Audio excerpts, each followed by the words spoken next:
केन्द्रापड़ार चर्चित तिखिरी पंचायतर सरपंच चमेली ओझा आज डीजीपी और आईजी को चिठी लिखि न्याय दाबी करिसेंती। अभियोग पत्र से दाबी करिसेंती जे महाकालपड़ा बीडीओ कार्यालय भितर तांको उपरे होइतिबा आक्रमण घटना रे संपृक्त अभियुक्त माननकु पुलिस एपर्यंत गिरफ करि नाही एवं ए घटना रे किछि अधिकारी भूमिका को मध्य तदंतरु बाद दिया जाइछि। चमेली ओझा अभियोग करिसेंती जे पंचायतर विकासमूलक कार्य बंद होइतिबा नै से बीडीओ को अभियोग जणाइबाकू जाइतिबा बेले बीडीओ इशारा रे महाकालपड़ा विधायकक किछि समर्थक तांको अश्लील भाषा गाड़ीगुलज करने सह माड़ मारी एपरिकी मोबाइल छड़ाई नेबा सह गण दुष्कर्मर धमक मध्य देइतिबा से दाबी करिसेंती। परे पुलिस ओलटा तांकू और तांको सानो भाई को थाना को नैथिला एवं सेठारे मध्य तांको सह असद व्यवहार करा जाइतिबा से लिखिसेंती।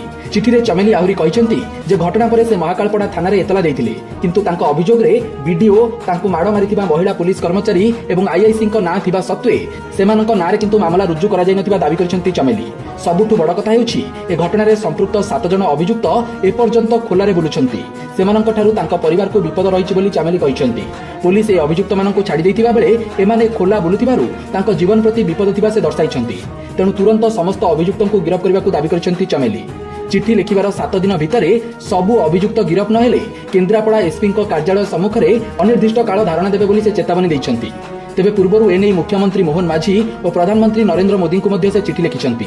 तेबे डीजीपी को चिठी लिखिबा परे अभियुक्त माने वास्तव में केबे गिरफ हेउछंती एबे ताकू अपेक्षा।